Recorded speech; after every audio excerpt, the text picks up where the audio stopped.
नमस्कार दोस्तों, एक ऐसी बीमारी जिससे पीड़ित व्यक्ति को कोई छूना भी नहीं चाहेगा, जिसको दफनाया भी जाएगा तो डॉक्टरों की निगरानी में दफनाया जाएगा, जिसके कारण डब्ल्यूएचओ ने अपने आर्टिकल 12 का उपयोग करते हुए इंटरनेशनल इमरजेंसी घोषित कर दी है। तो वो कौन सी बीमारी है, हम जिस बीमारी की बात कर रहे हैं उसका नाम है इबोला। और ये इबोला का एक नया स्ट्रेन है जिसका नाम है बुंडी बुगियो वायरस। और ये इतना खतरनाक है कि डब्ल्यूएचओ को लगा कि ये बहुत ज़्यादा खतरनाक है, इसको संभालना काफ़ी मुश्किल है, और इसीलिए उसने अपने आर्टिकल 12 का उपयोग किया और इंटरनेशनल इमरजेंसी घोषित कर दिया है। सबसे पहले हम इबोला वायरस के बारे में जानते हैं, उसकी हिस्ट्री क्या रही है। तो इबोला जो है सबसे पहले 1976 में कोंगो और सूडान में जो है वो पाया गया था, जो कि साउथ अफ्रीका जो कंटिनेंट है वहां पे। ठीक है, यहाँ पे एक नदी है जिसका नाम है इबोला, और वहां पे एक चमगादड़ रहती है, बैट्स रहती है, बड़े आकार की रहती है, जिसको फ्लाइंग फॉक्स भी कहा जाता है, और सबसे पहले उसी में देखा जाता है। और इबोला नदी के नाम पर ही उस वायरस का नाम इबोला रखा गया।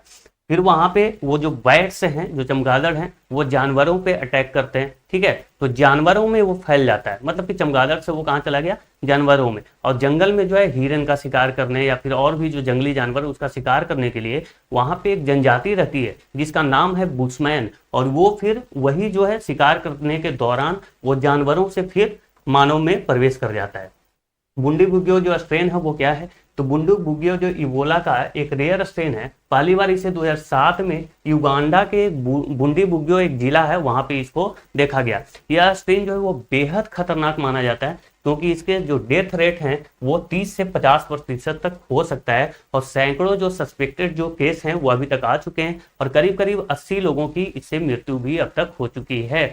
यहाँ पे आप देखें कि ये कैसे फैलता है दोस्तों, तो ये मुख्य रूप से जो है अभी कहाँ पे फैला हुआ है, तो ये अभी मुख्य रूप से जो डेमोक्रेटिक रिपब्लिक ऑफ कॉन्गो है और युगांडा है वहां पे अभी फैला हुआ है, और आसपास के क्षेत्रों में फैलने का जो खतरा है वो बना हुआ है, क्योंकि ये काफी तेजी से फैलता है। इसके सिम्टम्स क्या क्या हैं, लक्षण क्या हैं, तो तेज बुखार आना, कमजोरी आना, ठीक है, शरीर दर्द, सिर दर्द, गले में दर्द, उल्टी आना, और जब बहुत ज्यादा बढ़ जाता है तो कुछ मामले में ब्लीडिंग भी आने लगती है, जिसको इंटरनल ब्लीडिंग होने लगती है, जिसको आप हैमरेज बोलते हैं, जो कि काफी खतरनाक है, जानलेवा होता है।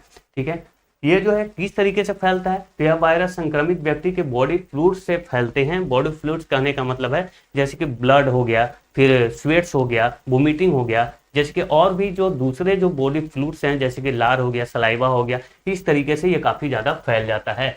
संक्रमण के तरीके क्या हैं, जैसे आप संक्रमित व्यक्ति के संपर्क में अगर कोई आ जाए तो वो भी संक्रमित हो जाता है। बीमार व्यक्ति की देखभाल करते समय अगर डॉक्टर या फिर नर्स अगर संपर्क में आ जाते हैं तो उससे भी फैल जाता है। संक्रमित जो कपड़े होते हैं, जिससे संक्रमित व्यक्ति के जो कपड़े हैं जैसे कि चादर हो गया या फिर उसके और कोई कपड़े हैं, तो उससे भी छूने से वो फैल सकता है। संक्रमित व्यक्ति के अंतिम संस्कार में शामिल होने से भी ये फैल जाता है। इसको जब बरीड भी किया जाता है, जब दफनाया जाता है, तो इसको जो है वो काफी प्लास्टिक में लपेट करके उसको पूरा फिक्स करके तब दफनाया जाएगा। ठीक है, ताकि वो जो वायरस है वो ना फैले।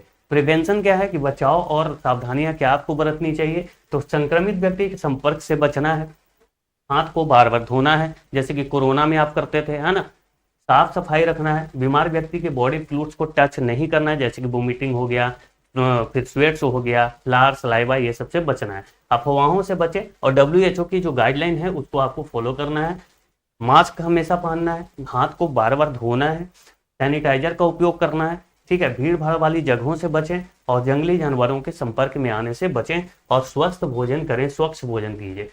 हम बात करेंगे कि हमारे देश के हालात क्या है, तो भारत में जो है फिलहाल जो है वो खतरा का बहुत कम बताया गया है। सरकार और जो स्वास्थ्य एजेंसियां हैं वो इसकी निगरानी कर रही हैं, लेकिन आपको फिर भी सतर्क रहना जरूरी है, सिर्फ घबराना नहीं है। ठीक है, बहुत बहुत धन्यवाद। Stay informed, stay safed. WHO कहता है कि सही जानकारी ही सुरक्षा है, इसलिए जानकारी आप सभी तक मैं पहुंचा रहा हूं।